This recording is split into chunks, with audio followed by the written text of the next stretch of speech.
General, do you happen to have on hand the number for your construction backlog?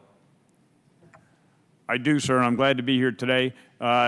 In round numbers, and I can give you extreme detail if you'd like to, $75 billion.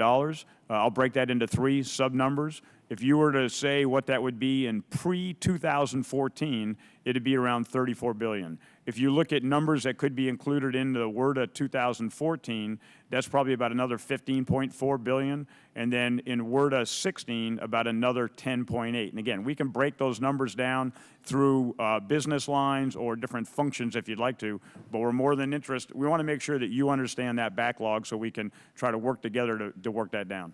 Okay, thank you. We would like some detail to see what we're foregoing. On your annual operations, not construction, but basically maintenance and that, we have I think some deferred maintenance too on top of that number, right?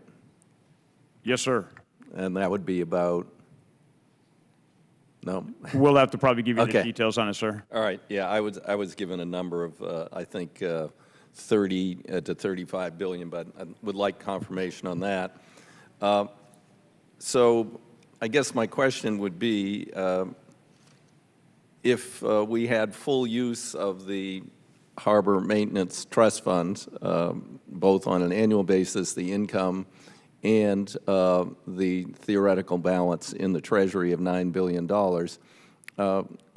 would it be fair to say that that money could be rather quickly and appropriately spent to begin to deal with deferred maintenance?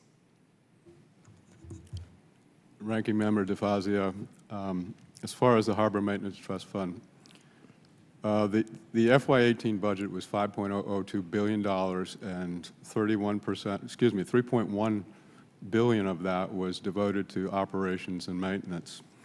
And what we're looking at is across the nation, since we have limited resources that are available to us, we're looking at the most competitive projects out there, the ones with the high demand relative to tonnage on the waterways. We're also looking at safety aspects. So I understand your concern about the reserve that's built up in the Harbor Maintenance Trust Fund, and we continue to look at the targets and trying to move forward diligently and looking at predominantly the economics of the projects, the tonnage that's within that port, and also the ability to meet the targets. And I always say that we're meeting the targets not only on the Great Lakes, but on the emerging ports that were required by. Well, I have an emerging port that was zero funded this year. I believe the Portland District identified it as needing work, but somehow when the national office sent back a list, that port, the Port of Umpqua, was zeroed out. Can you tell me why that happened? Sir, General Seminat, we are very concerned about small and emerging ports. We look at every one of those states. You have 20 ports in your state to qualify. On my sheet, all the green, 16 of the 20 are funded either in the 18 budget or the 17 work plan. The specific port you're talking about was zeroed out initially. That was just because we were trying to do the budget so fast at the last minute. We have put money against that, and the dredging will be done by September 17 for Umpqua Port. The other thing is we're continuing to look through how can we continue to be able to get the rest of those ports done. In gross terms, in the 18 budget, you got $6.6 million for those 20 ports. And this is where the committee can really help out. Because the committee understood the shortage of the requirement, then obviously Congress passed a little bit additional money, and that comes through a work plan. In the work plan, then we're able to take and recommend where we think some money could solve some of those deficits. In the work plan for Oregon, you got another $10.8 million on top of the 6.6. So that's where we're able to take care of some of those small and emerging ports. And for anyone else on the committee, if you need that level of detail, we can give it to any of you to make sure we understand how critical those small and emerging harbors are.